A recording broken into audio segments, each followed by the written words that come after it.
Bonjour, bienvenue sur le blog de Vivre Cru. Alors aujourd'hui une question fondamentale qui doit vous torturer depuis votre enfance. Pourquoi est-ce que les pigeons deviennent obèses? Et ce n'est pas une blague, les pigeons deviennent obèses, on me l'a fait remarquer avec justesse hier. Les pigeons deviennent obèses. Cette vidéo aurait pu s'appeler aussi « Mon instinct me dit de manger des hamburgers ». C'est une phrase que j'entends assez souvent, ça, mon instinct me dit de manger des pommes frites, mon instinct me dit de manger des hamburgers. Alors, pourquoi est-ce que les pigeons deviennent obèses et pourquoi est-ce qu'on ne peut pas dire mon instinct me dit de manger des hamburgers? C'est à peu près la même chose. Et on va être amené à définir la notion de cadre. Alors, je sais, a priori, ça va pouvoir paraître très répressif et très peu instinctif de définir un cadre pour laisser libre cours à l'instinct. Ça va paraître peut-être très mental, toutes ces réflexions. Mais force est de constater que dans un monde qui a été profondément bouleversé depuis le monde originel des forêts équatoriales dans lequel nous vivions, eh bien, sans placer soi-même des artifices pour se prémunir des artifices, on tombe dans des ornières. On tombe dans des ornières et c'est pour ça que les pigeons deviennent obèses. Alors pourquoi les pigeons deviennent obèses? Tout simplement parce qu'on leur donne des frites à manger. Alors on donne des frites à manger aux pigeons, les gens aux terrasses des cafés donnent des frites à manger aux pigeons. Et que se passe-t-il? Le pigeon, lui, il est habitué à manger ce qu'il trouve dans la nature et à manger avec son instinct propre, c'est-à-dire qu'il se dirige vers les aliments qui lui sont physiologiquement adaptés. Il ne réfléchit pas à ça du tout, il se dirige spontanément vers les aliments qu'il trouve et donc vers les aliments vers lesquels il est spontanément adapté. Et qu'est-ce qui se passe? Il est confronté à des frites. Alors, la première fois qu'on lui lance une frite, il goûte la frite. Il est intrigué, donc il tape dans la frite. Et qu'est-ce qu'il découvre? Il découvre le sel qui est un puissant additif alimentaire. Il découvre un produit cuit, donc qui va avoir une action au niveau de la sécrétion d'énormément d'endorphines, d'hormones, qui va générer un plaisir supérieur au plaisir généré par l'aliment cru, je veux dire. Et que va-t-il se passer? Eh bien, spontanément, le pigeon va revenir vers la frite car il aura le choix entre une frite et un grain ou une graine tombée au sol de céréales. Pourquoi aussi? Parce que quand il mange des céréales, ou quand il mange des graines tombées au sol, ce que mangent la plupart des oiseaux, eh bien, les mécanismes d'arrêt instinctif font qu'au bout d'un certain moment, il s'arrête de manger. Il s'arrête de manger parce qu'il n'a plus faim, parce qu'il a senti l'arrêt instinctif. Mais avec les aliments cuits, l'arrêt instinctif n'existe pas ou est extrêmement flou. Donc, il va pouvoir continuer à manger frite sur frite, sur frite, sur frite. Et ça va être un drogué de la frite. Mais il y aurait matière à rigoler quand on parle de droguer les frites, mais les addictions alimentaires sont très fortes et les addictions dans le cuit sont très fortes aussi. Il ne faut pas croire, la plupart des gens masquent certaines formes de mal-être dans des addictions à des produits. Il y a les maniaques du chocolat, il y a les maniaques de tels produits, il y a des monomaniaques réellement de certains produits. Et de la même manière, quand on me dit mon instinct me dit de manger des hamburgers, eh bien non. Non, on ne parle pas d'instinct là, on parle d'habitude, on parle d'addiction, il n'y a pas de problème. N'importe qui peut manger des hamburgers, ça ne me pose personnellement aucun problème, tant qu'on ne me demande pas d'en manger moi-même. Mais par contre dire mon instinct me pousse à manger des hamburgers, c'est juste pas possible. Parce que l'instinct alimentaire s'exprime par la reconnaissance olfactive hors de tout schéma mental. Donc il s'agit de se bander les yeux et de sentir. Il s'agit de se bander les yeux et de sentir, et non pas de sentir avec des représentations de ce qu'ont été des moments où on mangeait des hamburgers, les émotions liées à ce moment-là, mais sentir avec vraiment l'intérieur de son corps, ses tripes, je dirais. Et un hamburger, qu'est-ce qu'il va y avoir dedans? Eh bien, il va y avoir du sel, des sauces, des exhausteurs de goût. Il va y avoir des produits cuits, donc des produits cuits dont j'ai bien dit déjà précédemment que finalement ils ne permettaient pas d'expérimenter l'arrêt instinctif, donc ils permettaient d'en surmanger. Et l'homme adore se goinfrer parce que ça permet de limiter ses émotions, surtout à notre époque. Il va y avoir du blé qui contient des opioïdes. Alors opioïdes, ça va vous dire quelque chose, mais oui, ça vient du mot opium. Les opioïdes sont des substances qui ne sont pas de l'opium. Le blé ne contient pas d'opium, c'est pas la peine de fumer sa baguette. Par contre, le blé contient des substances qui ont sur le cerveau les mêmes effets que l'opium. Donc des effets qui génèrent un plaisir artificiel. Donc vous comprendrez aisément qu'on soit complètement addict, qu'on soit complètement accro au blé. Et d'ailleurs, couper le pain chez les gens qui passent un régime crudivore, ça peut représenter des grosses difficultés au début. Des grosses difficultés simplement parce qu'ils sont shootés à la baguette. Ils sont shootés avec les pâtes. Donc mon instinct me dit de manger des hamburgers. Non, c'est faux. C'est complètement incorrect. L'instinct ne peut pas dire de manger des hamburgers. L'instinct peut dire de manger des produits non dénaturés. Mais l'instinct ne peut pas s'exprimer sur des produits cuits. Tout simplement, il ne faut pas les rentrer dans ces cadres-là. Il va donc nous falloir définir un cadre dans lequel l'instinct pourra s'exprimer librement. Donc ça peut paraître répressif, mais c'est absolument nécessaire si on ne veut pas tomber dans l'ornière. Si on commence à exercer son instinct sur les rayons réfrigérés d'Auchan, si on se balade avec son nez, ça ne donnera rien, ça ne peut pas fonctionner. Ce sera nos addictions, ce sera nos représentations mentales, ce sera nos émotions liées à la consommation de produits qui vont fonctionner. Ça ne sera pas l'instinct alimentaire. On peut s'amuser à faire ça, mais qu'on ne parle pas de reconnaissance instinctive des aliments adaptés à notre physiologie. Il n'y a aucun problème pour moi à ce que les gens autour de moi consomment des produits, les produits qu'ils veulent. Mais aller dire que ce sont des produits physiologiques adaptés à l'humain, c'est faux, c'est absolument faux, donc c'est juste histoire de ne pas se mentir. Donc ce cadre, comment est-ce qu'on va le définir? Alors on va revenir un petit peu dans le passé, on va faire un petit peu de préhistorisme, si vous me permettez cet analogisme. Quel était le contexte originel dans lequel se promenait l'homme? Eh bien c'était l'orée des forêts équatoriales. Et qu'est-ce qu'il trouvait? Qu'est-ce qu'il trouvait le plus facilement dans ces contextes-là? Il trouvait d'abord et avant tout des feuilles, des légumes épigés, donc c'est-à-dire des produits dont les parties comestibles sont au-dessus de la surface du sol. Donc toutes les feuilles vertes car elles sont au contact de la luminosité, elles produisent de la chlorophylle et non pas des racines. Donc le produit le plus acceptable, le plus accessible, pardon, je vais y arriver, c'est le matin, les produits les plus accessibles étaient les feuilles vertes. Donc il est fort à parier que ça représentait une très grande partie de son alimentation. En même temps, l'homme n'était pas un foliovore uniquement. On a bien pu montrer que le développement de l'esprit humain, le fait que le cerveau humain se soit développé, que la lignée Homo se soit séparée de la lignée des grands singes à une époque, vient du fait que cette espèce-là a eu accès à une source calorique bien plus concentrée que ne pouvaient l'être les feuilles. Parce que quand on mange des feuilles, on passe son temps à manger et l'énergie reçue est relativement faible. Ça laisse peu d'énergie disponible pour la croissance des tissus tout simplement.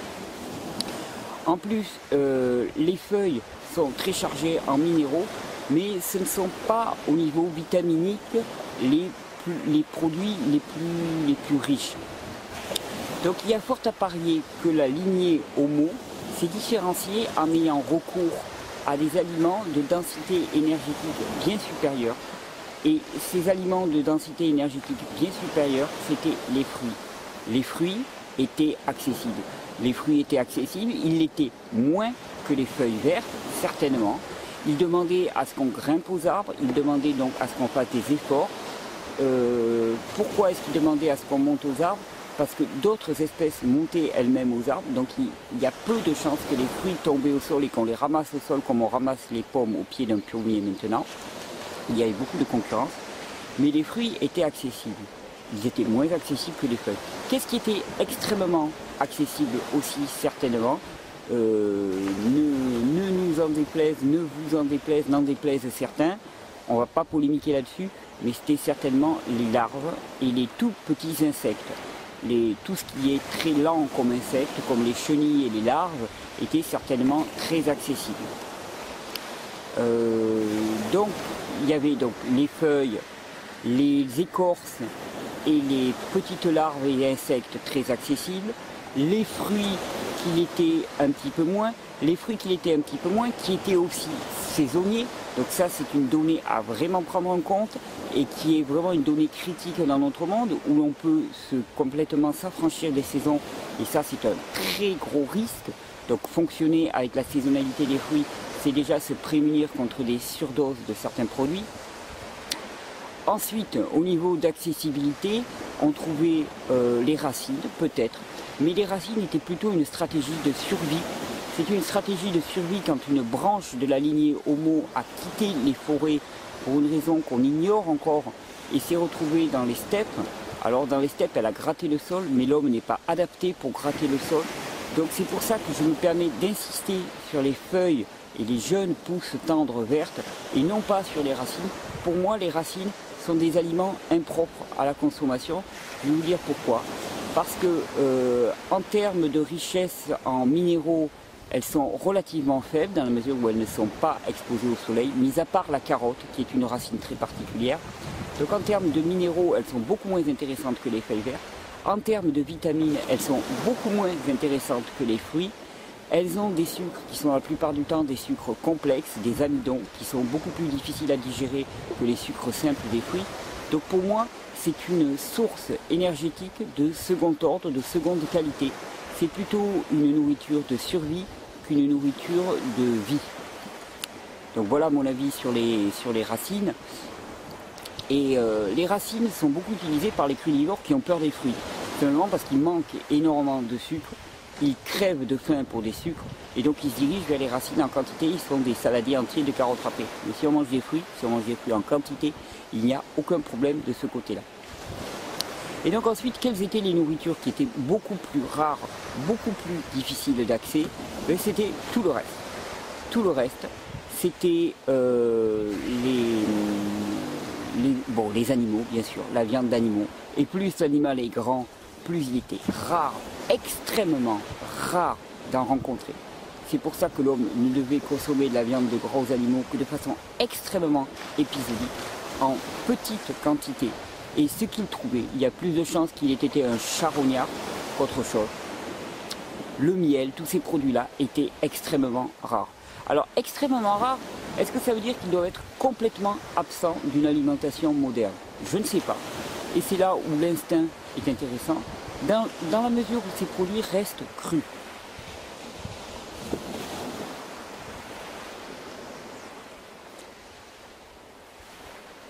Dans la mesure où ces produits restent crus, dans la mesure où chacun sait que ces produits étaient extrêmement rares et qu'il n'est donc pas question d'en manger tous les jours, ni même toutes les semaines, ni même peut-être tous les mois, mais peut-être d'en manger une fois, rarement, de temps en temps. Peut-être que ça peut débloquer certains processus. Je suis personnellement extrêmement choqué par toutes ces approches, que ce soit en termes d'alimentation ou d'hygiène de vie, dans lesquelles les choses sont strictement exclues pour une vie durant. On ne peut pas savoir qu'est-ce qu'un produit peut amener en termes de micronutriments et quels sont nos besoins en micronutriments. Et peut-être qu'une seule prise alimentaire d'un seul aliment, tous les 3, 4, 5 ans, ou tous les 10 ans même peut-être, peut suffire à débloquer les choses. Par contre, dire jamais, c'est complètement illusoire. D'ailleurs, je pense que les personnes qui disent jamais sont des personnes qui, la plupart du temps, ne le respectent pas. Parce que on reste rarement dans une approche dogmatique pendant des dizaines et des dizaines d'années. Donc dire jamais, c'est juste nier la réalité. Parce que les gens qui disent jamais vont dire voilà, et moi je suis fruitarien, donc je ne mange jamais autre chose que des fruits. Simplement, ils sont fruitariens depuis combien de temps? Pour encore combien de temps? Et est-ce qu'un jour ils ne vont pas faire une seule exception? Et c'est vraiment pas grave, mais cette exception elle correspondra peut-être à un besoin physiologique. Donc, bien mettre en regard notre accessibilité aux produits. Qu'est-ce que ça veut dire au niveau de la vie courante? Ça veut dire que bien penser que les feuilles doivent représenter en volume une grande quantité de notre alimentation. Et parce qu'elles apportent des fibres, parce qu'elles apportent des vitamines, parce qu'elles remplissent le bol intestinal, facilitent un petit peu tout le transit intestinal, parce que finalement elles sont très satisfaisantes aussi, parce que Elles représentent un bon volume de nourriture, et donc parce que les feuilles étaient le produit le plus accessible. Pensez aussi énormément aux fruits en deuxième produit d'accessibilité. Alors dans les fruits, même là, on peut réfléchir. Il y a des fruits par exemple, il y a peu de chances qu'on puisse en consommer longtemps. Tout ce qui était noix et graines, une fois qu'elles étaient tombées au sol, elles pourrissaient assez rapidement, elles séchaient assez rapidement. Donc c'était vraiment des saisons très très courtes. Tous les fruits ont des saisons. Ne pas respecter ces saisons, c'est tomber dans de graves ornières. Dans les fruits, il faut bien aussi avoir conscience que les fruits auxquels nous avons accès maintenant, alors ça c'est un autre domaine, ont été fortement dénaturés. J'y reviendrai dans une autre vidéo, mais en quoi ils ont été fortement dénaturés. Globalement, il manque de fibres. C'est pas tant leur contenu en sucre qui a été augmenté que leur contenu en fibres qui a été diminué. Donc en rapport, le contenu en sucre a été augmenté. Il y a quelque chose aussi que je suis en train de creuser au niveau des acides gras essentiels dans les fruits. Il semblerait qu'il y ait une transformation massive des acides gras essentiels oméga 3 en oméga 6. Donc à la fois cette issue au niveau des fibres et des oméga 3 et oméga 6 peut être critique sur les fruits. Et il se trouve que les feuilles vertes sont très riches, sont une source excellente en oméga 3 et en fibres. C'est en cela que consommer des feuilles vertes après avoir consommé des fruits, pensez systématiquement à tester dans une prise alimentaire les feuilles vertes, ça peut être extraordinaire. Il y a énormément de personnes qui ont des difficultés, c'est-à-dire qui mangent des fruits et qui peut-être au bout d'un certain moment ensuite ont des difficultés digestives et qui témoignent qu'en mangeant quelques feuilles ou quelques tiges vertes comme des tiges de céleri juste après avoir mangé des fruits, eh bien ça suffit à supprimer tous ces phénomènes. Donc c'est une piste, c'est une piste. Donc accessibilité maximale et test maximal pour nous dans la journée avec les feuilles vertes pour être sûr d'en consommer assez. Accessibilité un tout petit peu moindre mais très grande pour les fruits, et c'est en cela que les fruits représentent l'essentiel de l'apport énergétique que je recommande à titre personnel et que j'expérimente, et que les feuilles vertes représentent l'apport maximal en termes de volume de mes prises alimentaires. Pensez à ces deux règles-là, il me semble que c'est essentiel. Ensuite, il y a des produits dont l'accessibilité est extrêmement moins grande. Est-ce une raison pour les rejeter? À titre personnel, je ne pense pas. Je ne pense pas. Je pense que nous avons des besoins en micronutriments qui sont personnels, que c'est à chacun d'expérimenter, que personne ne peut dire à un tel ou à un tel qui aura besoin de ça ou de ça, qu'il y a des cas. Mais peut-être que pour une personne, consommer très épisodiquement du miel, ça peut avoir un intérêt. Mais alors si on consomme du miel, s'il vous plaît, du miel non dénaturé, en rayon, non traité, non chauffé, c'est extrêmement rare, mais adressez-vous à des apiculteurs. Consommer du miel en rayon, ça sera déjà une garantie de ne pas avoir un miel qui a été extrait à chaud. Ça peut être consommé certains produits comme du pollen, comme épisodiquement de la viande crue, comme épisodiquement du poisson cru, pourquoi pas, si on en ressent le besoin. Moi je pense que ça peut correspondre à un besoin réel. Mais gardez à l'esprit que ça ne doit pas devenir une base quotidienne, ni même peut-être une base hebdomadaire. Toujours, toujours, toujours garder cette pondération à l'esprit. Donc voilà, on définit un cadre, mais à partir du moment où on a défini ce cadre, alors là, on peut laisser libre cours à l'instinct. Donc les discussions par rapport à la définition de ce cadre sont extrêmement virulentes. Tout le monde ne partage pas mon point de vue. Il y a des gens qui incluent de façon massive la viande, qui écrivent une autre histoire du développement humain.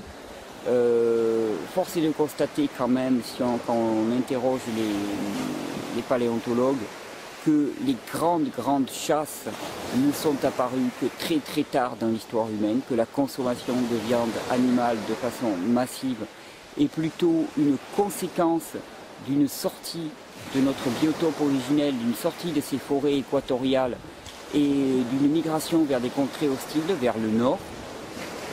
Donc, à titre personnel, je pense que c'est une dégénérescence. L'humain, fonctionnait avant tout dans des forêts, donc dans des forêts où il trouvait des feuilles et des fruits. Voilà, c'était un début de définition du cadre de l'expression de l'instinct. Je pense qu'il y aura des questions, on pourra revenir là-dessus. Je vous remercie, je vous souhaite une très très belle journée et à bientôt sur le blog de Vivre Cru.